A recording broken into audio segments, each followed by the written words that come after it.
The Guru Nanak Interfaith Award will consist of three components.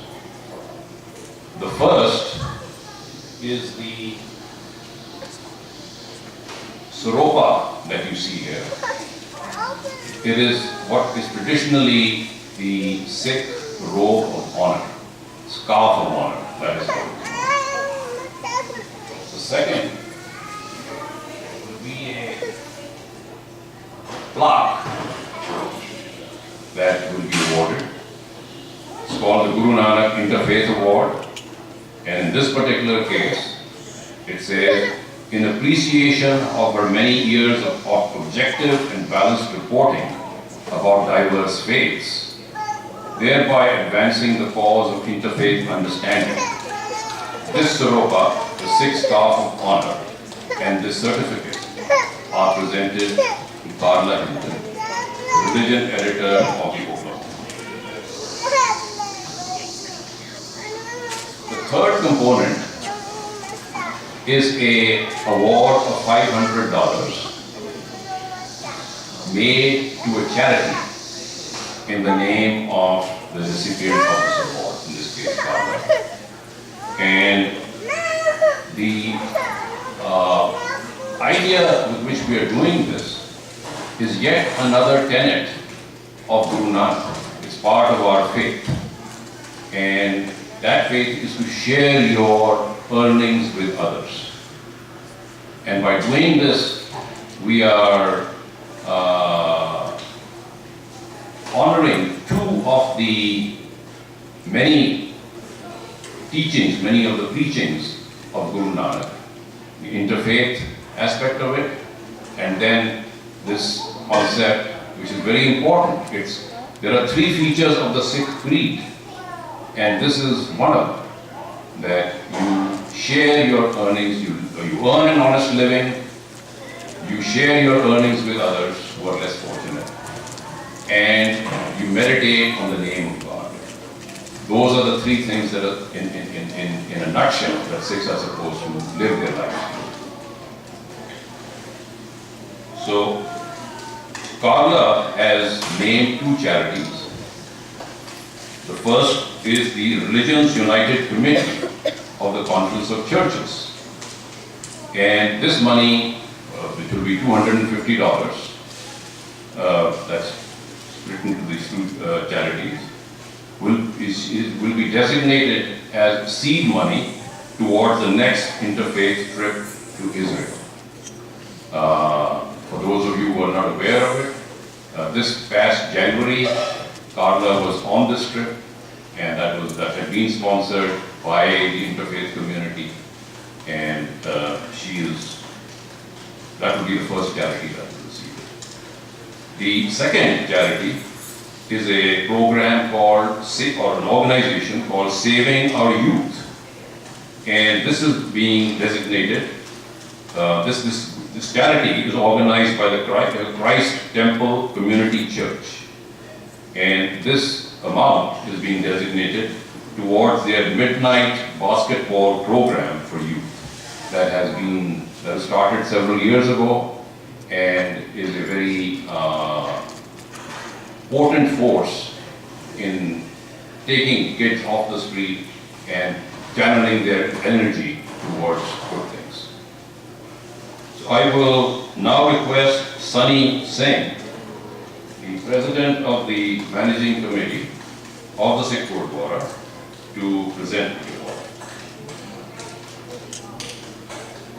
Carla, can we ask you to come up?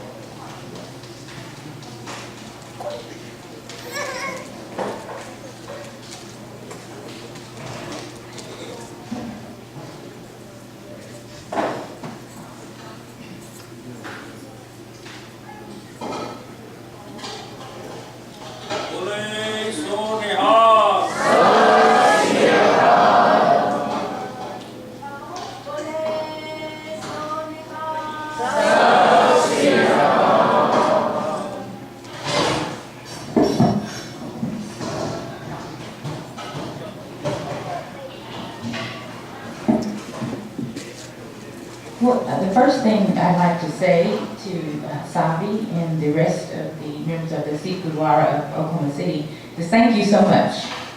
Thank you so much for this award. I was surprised to find out I'm the first recipient and very honored. I can't tell you how this honors me. Sabi called and told me about this, and I kind of wanted to try to talk him out of it. Because there's so many people in our community, I feel, who are doing so much good work.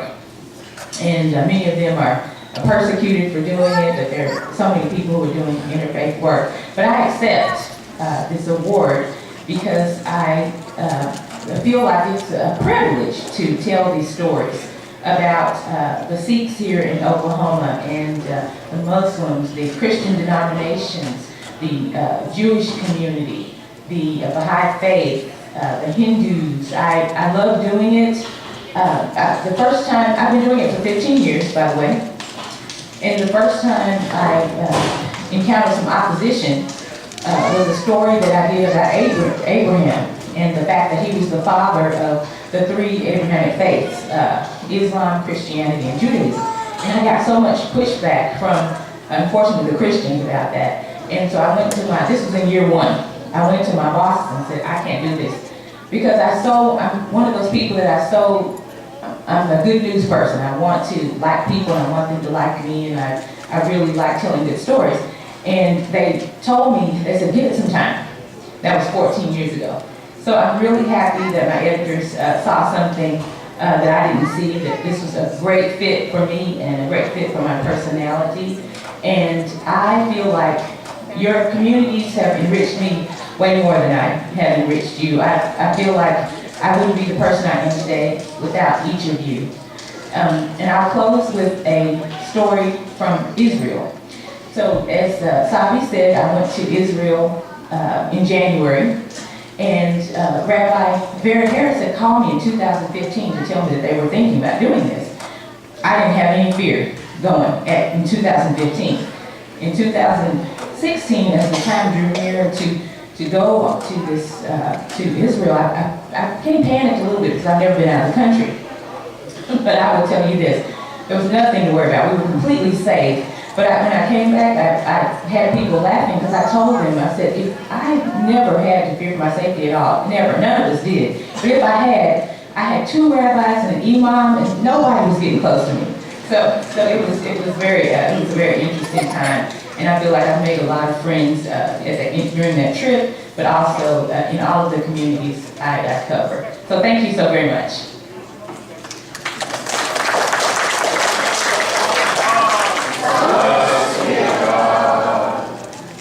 We will now continue with our regular program, which will last another 15 to 20 minutes. And then I would request you to join us for what is always a traditional part of our service, and that is the community lunch, which will be served in the area. Thank you again for being here. We are honored, and thank you, Carla, for the kind word you said and for the work that